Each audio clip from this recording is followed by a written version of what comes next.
נפצעתי בתאונת עבודה, שום זיכרון מהיום הזה, אבל אנחנו יודעים מהתוצאה שנפלתי 3 קומות, ואז כמובן היה כיסא גלגלים.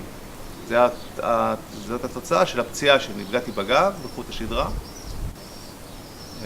זהו, והחיים הם התהפכו, החיים התהפכו לגמרי.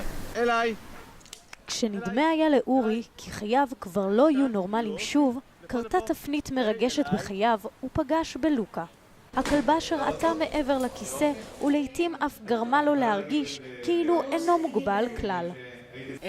אורי אז התקשר בעקבות מודעה שפרסמנו על מכירת גורים, ותוך כדי שיחה הוא אמר לי שהוא יושב בכיסא גלגלים, תרנו לו איזושהי כלבה. התאהב בה, ברגע שהוא ראה אותה, ידע זאת שלו, ומכאן התחלנו לצאת לדרך. האילוף בחוות הכלבים של עמוס שיבולי אינו אילוף רגיל. בניגוד לכלבי תצוגה ומחייה, כאן לומדים הכלבים להתלוות ולסייע לאנשים בעלי מגבלויות פיזיות. משימה לא קלה, אשר דורשת אימונים בסיסיים. העלינו את הכלב על השולחן בתחילת העבודה כדי ליצור מצב שמאוד ברור לכלב שהוא בתוך שיעור. הכלב מתמודד בהתחלה עם משהו מאוד קל, המקל והשלט של הטלוויזיה שהוא כבר משהו פחות נעים להחזקה.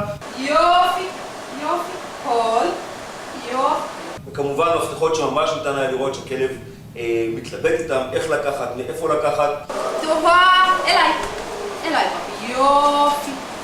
אם זה לא כלב שעוזר לו לסחוב את התיק או להוריד לו את הגרביים, כמו שדיברנו קודם, זה דבר שהוא מאוד מאוד חשוב לנפש של הבן אדם, ללוות אותו. זה מישהו שהולך איתו ביחד לכל מקום. האנשים האלה סובלים הרבה מאוד פעמים מבדידות בחיים שלהם.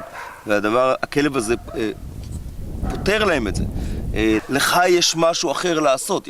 אתה כל הזמן עסוק בלטפל במישהו, אתה לא כך עסוק בלטפל בעצמך. אז לא בטוח מי זקוק למי יותר, אורי ללוקה או לוקה לאורי, אך מה שבטוח שמרגע פגישתם חייהם השתנו מקצה לקצה. עשה לי טוב בנשמה.